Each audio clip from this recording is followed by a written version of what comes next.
Bonjour à tous, merci d'être avec nous et merci à vous de nous accompagner sur ce tout nouveau plateau de Lyon Webcast, nouveau plateau télé de Lyon équipé des dernières technologies qui permet de proposer aux entreprises, aux institutions des solutions de production audiovisuelle. On va prendre le temps un petit peu de se connaître, de connaître aussi l'actualité de chacun de vos secteurs et de vos entreprises. Autour de la table, donc avec nous, Sylvain Favre. Bonjour, vous êtes vice-président de la cuisine du web. Olivier Giry vous accompagne, secrétaire général de la cuisine du web. François-Xavier Drian, bonjour, vous êtes photographe indépendant. Et Jean-Pierre Bonnardel, dirigeant de Platinium, qui est un organisme de formation. Alors, tout d'abord, je vais vous demander de vous présenter un petit peu vos entreprises. Parlez-nous de la cuisine du web. Donc, la cuisine du web est une association qui a été fondée en 2012, qui regroupe en fait les acteurs du numérique lyonnais, que ce soit des entreprises ou d'autres associations. Notre objectif, en fait, c'est d'animer l'écosystème du numérique à Lyon. Peut-être un petit mot pour compléter. Ouais, je suis le nouveau secrétaire général de la cuisine du web. J'ai eu une prise de fonction il y a quelques semaines. Voilà, un travail plus de pilotage opérationnel de l'association en support au conseil d'administration. D'accord, donc l'association qui a 10 ans, donc on en parlera dans un instant. François-Xavier Drian, vous êtes photographe indépendant. Qu'est-ce que ça veut dire et quelle est votre activité ? Alors mon activité, c'est de la photographie proposée aux entreprises. Mon activité est presque essentiellement tournée vers les professionnels. Une offre de communication, on parle de communication, une offre de communication envers les entreprises qui souhaitent être présentes sur les réseaux sociaux, sur leur site web. C'est du portrait, de la photo d'illustration pour le site web, c'est des photos de produits pour les applications en ligne par exemple. On met aussi en image les services qui sont proposés par les entreprises. Voilà, c'est principalement de l'image de com. Donc très diversifié aussi sur différents supports et différents formats. Jean-Pierre Bonnardel, vous êtes dans le secteur de la formation. Alors parlez-nous un petit peu de Platinium. Merci, bonjour Lucie, bonjour à tous. Alors Platinium, c'est un groupe de deux structures de formation. Une qui fait de la formation classique pour les salariés, on va dire dans le cadre des différents dispositifs qu'on connaît, dont certains sont célèbres en ce moment comme le CPF, mais on va activer donc des formations pour nos amis les entrepreneurs, pour qu'ils gardent leurs gens qui recrutent difficilement sur le métier de la bureautique des langues étrangères, avec une méthode très atypique, dont je parlerai tout à l'heure, et un pôle RH management, donc pour un petit peu manager les soft skills aujourd'hui, c'est un peu la mode, et toute la partie RH, notamment l'externalisation des entretiens pro par exemple. Ça c'est le premier métier historique, qui est 2009, donc ça fait une quinzaine d'années, on est à Lyon, une quinzaine de salariés, une cinquantaine de consultants pour situer la taille, je dirais, de l'entreprise. Et depuis 3 ans, l'air du temps aidant, on a lancé un CFA, donc très connexe à ce qu'on fait, sur les métiers du tertiaire, donc tout ce qui est métier de l'assistanat et du commerce, donc sur des bac plus 2, où là on fait ou de l'initial, en accéléré pendant 1 an, ou éventuellement de l'alternance, où là on va trouver un job à notre cher demandeur d'emploi, on va dire, ou quelqu'un en reconversion, et on va le former ensuite. Donc on va faire un mixte entre l'école et l'entreprise. Ok, alors je voudrais que nous parlions tous ensemble un peu des actualités qui vous concernent. La cuisine du web a des nouveautés, justement, apparemment. Alors, oui, on a 2 nouveautés. Déjà, on a embauché notre... Il est en plateau. On a embauché notre premier permanent. On va pas se mentir, la cuisine du web, on a eu du mal pendant le Covid, quand on est une association qui vit d'événements, en fait, le fait de ne pas pouvoir faire d'événements pendant 2 ans et demi, ça a été un peu compliqué. La situation financière de l'association est assainie. Donc aujourd'hui, ça nous a permis d'une part de recruter en fait un nouveau permanent et d'autre part en fait de relancer des événements avec, là je vous annonce ça en avant-première, le 26 janvier, on va créer un nouvel événement à l'hippodrome de Paris qui s'appelle les Halles du numérique et qui est un salon à destination des prestataires pour répondre à des thématiques. Donc on a choisi une dizaine de thématiques. On va demander à une dizaine de prestataires d'apporter des solutions sur ces thématiques.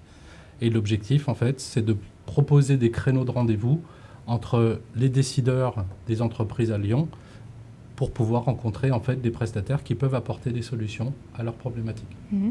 Alors justement, en tant que nouveau à la cuisine du web, qu'est-ce que vous pouvez nous dire sur aussi votre arrivée, ce que vous allez apporter, ce que vous découvrez aussi ? Dans l'arrivée, c'est beaucoup d'échanges avec les adhérents de la cuisine actuellement.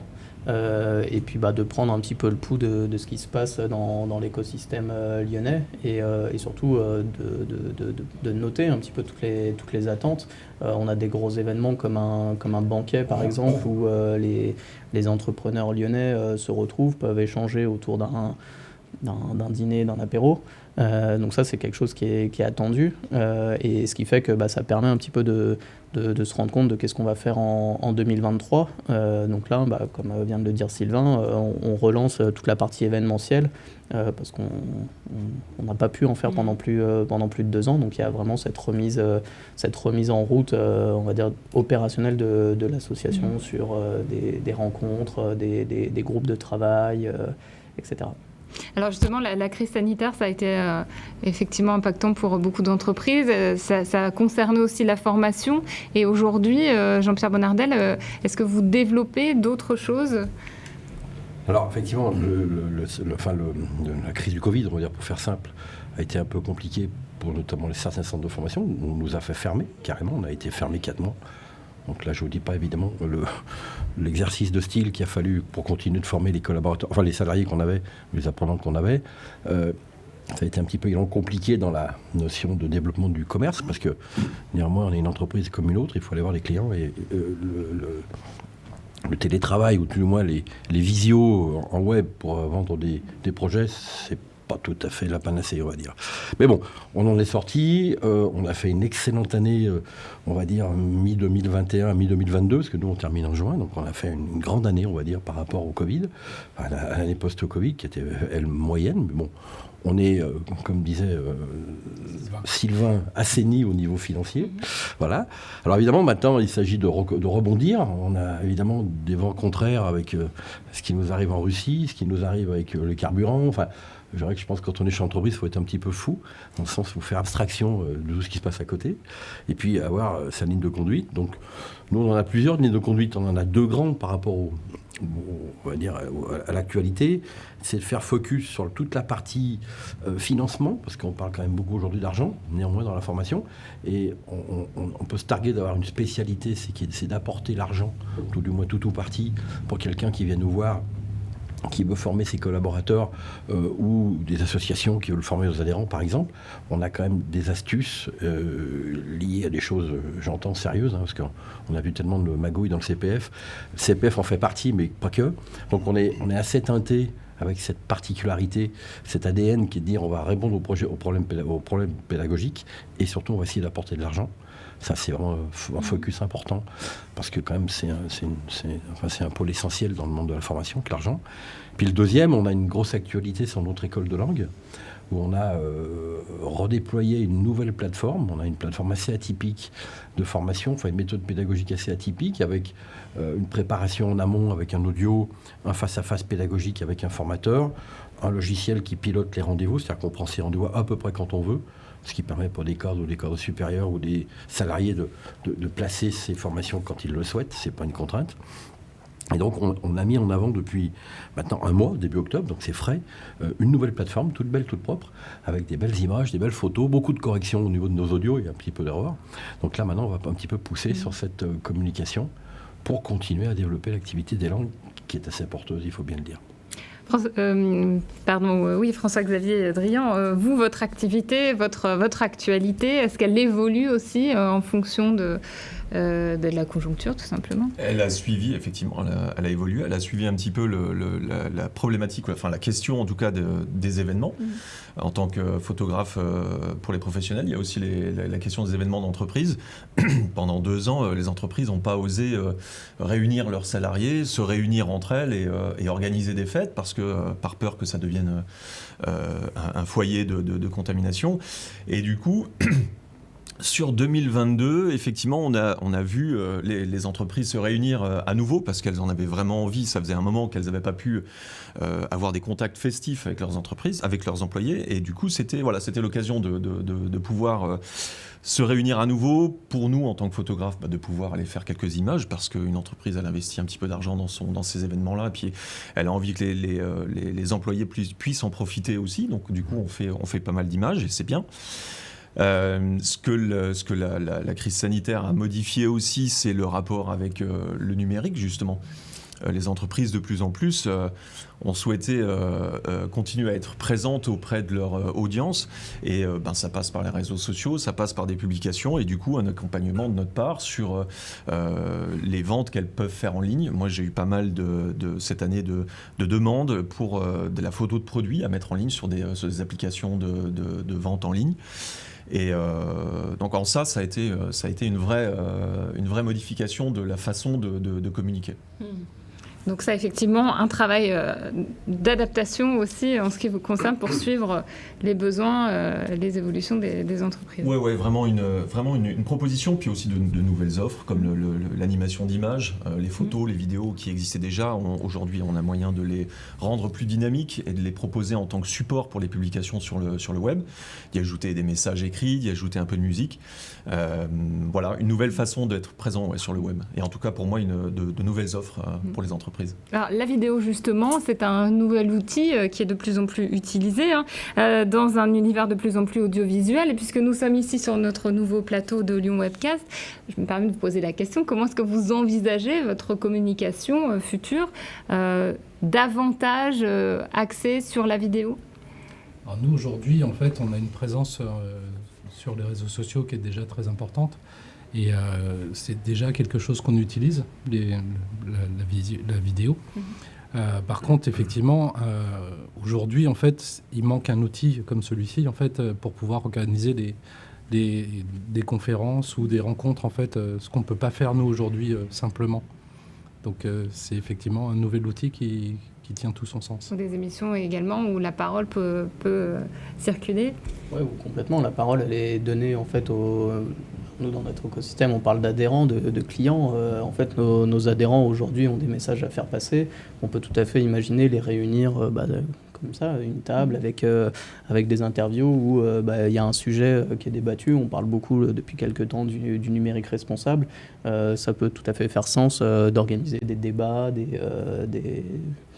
des échanges entre professionnels qui vont se préparer, se challenger un petit peu sur ces sujets. Et puis après, il y en a plein d'autres sur le no-code, sur le Web3, etc. Et c'est vrai que le fait qu'on puisse avoir un plateau vierge, on va dire, et de mettre notre propre contenu, peut clairement apporter une belle offre. C'est un plus. Jean-Pierre Bonnardel, comment est-ce que vous saisissez, vous, de la vidéo dans votre activité ? Je ce qu'a dit mon collègue, effectivement. Aujourd'hui, on ne peut plus le lire. C'est-à-dire que la com se fait par du numérique, très court, parce que ça s'entend souvent dans le métro le matin ou dans sa voiture en 5-10 minutes. On n'est plus attentif sur du long terme. Donc c'est effectivement une belle offre. Après, il y a aussi une approche assez intéressante d'Antoine Thalys et de Olivier Dedieu, qui ont eu cette idée géniale de créer ça, parce que pour des PME ou des TPE comme nous, on a l'impression de vivre la même histoire sur des plus grosses radios que je ne citerai pas ici, évidemment. C'est un peu plus compliqué. D'abord, les budgets ne sont pas les mêmes. Et là, on a l'impression d'appartenir un peu à une même famille. On est souvent des chefs d'entreprise autour de la table de petite taille. Souvent, il y a rarement des gros mastodontes, même s'il y a des grandes entreprises, on les respecte bien évidemment. Mais c'est surtout ça, l'histoire. C'est de dire, on crée des contenus petits, quelques secondes, pas plus, sur des sujets avec des focus bien particuliers, sur les tailles d'entreprise qui sont les mêmes. C'est ça qu'on a à se dire. Alors, évidemment, pour des TPE comme les nôtres, la com, c'est un peu un caillou dans la chaussure parce qu'on ne sait pas quoi faire, on ne sait pas où mettre le peu d'argent qu'on veut y mettre. Donc, évidemment, c'est bien d'être aidé, accompagné. François-Xavier Drian, en tant qu'acteur de l'audiovisuel, quelle est votre analyse là-dessus ? C'est intéressant d'entendre qu'il existe un besoin justement d'accompagnement. Ça vous rassure ? Oui, voilà, c'est ça, c'est exactement ça. J'ai bien fait de venir. C'est important d'être là, d'être...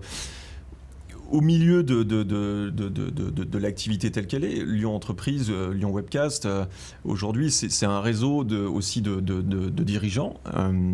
On est réunis ce soir, mais on se réunit aussi. Lyon, c'est une ville de réseau également.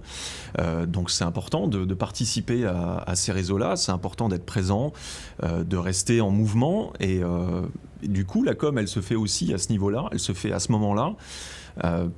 En ce qui me concerne, moi, j'essaye d'être un cordonnier pas trop mal chaussé et d'organiser du coup une communication et qui passe évidemment par la vidéo, une présence sur les réseaux sociaux. J'essaye de faire moi beaucoup de ce qu'on appelle aujourd'hui, c'est un anglicisme, mais j'aime pas bien, mais behind the scenes, c'est tout ce qui est tout ce qui se passe hors champ, de montrer un petit peu comment ça se passe dans un studio pour donner aussi envie aux gens qui voient ces vidéos-là de se dire tiens, effectivement, ça pourrait être moi là sur cette prise de vue, ça pourrait être finalement ça se passe comme ça et c'est pas si terrible que ça, un peu comme moi ce soir, c'est la première fois que je suis sur un plateau et je me dis finalement ça va plutôt bien. Et là, c'est devant les caméras cette fois. Merci en tout cas à tous les cas de vous être prêtés à l'exercice. Merci pour votre participation et merci à vous, à très bientôt.